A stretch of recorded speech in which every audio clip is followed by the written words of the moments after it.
Archie Ailmany lalaban kay Rita Daniela, wala raw ginawang kabastusan. Lalaban ang aktor na si Archie Ailmany para kontrahin ang mga akusasyon sa kanya ng kapuso actress na si Rita Daniela.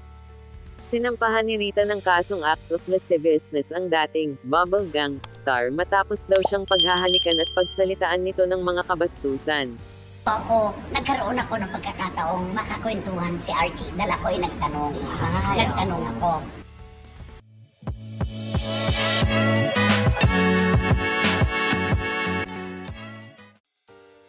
Sa online show na, Showbiz Now na, nabanggit ng premyadong showbiz journalist at online host na si Christy Ferman na nakausap daw niya si Archie tungkol sa issue.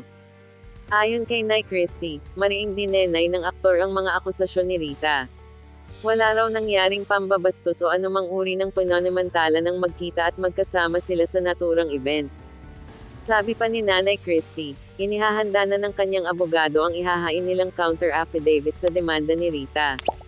Naibalita rin ng online host na lumapit pa raw si Rita kay Archie para maglabas ng kanyang mga saloobin tungkol sa ilang personal na bagay. Lapit pa kay Archie, itong si Rita at ang sabi, Kuya, umiiyak siya. Kuya, ayoko nang mag-attend pa ng mga ganitong party kasi parang pinagkakaisa naman nila ako. Binigyan pa raw ng aktor ng advice si Rita bilang nakababatang kapatid na rin ang turing niya sa aktres tungkol sa mga hugot nito na ayaw nang uma-attend ng mga party dahil pinagkakaisahan daw siya. Ang sabi ni Archie, hindi ka pinagkakaisahan. Sinasabihan ka lang para matuto kang maki-join sa kanila. Nataman. Tanong ni Archie, kung talagang binabastos ko siya, ba't pa siya sa akin lumapit para magsumbong? Yun sabi pa ni Nanay Christy.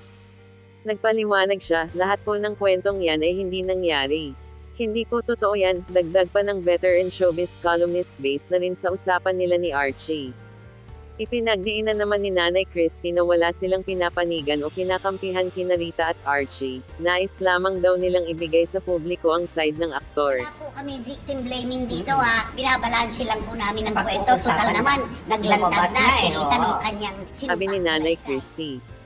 Sabi pa ng online host, kung talagang binastos si Rita dapat lang daw panagutan ng kung sino man ang ginawang panghaharas sa kanya.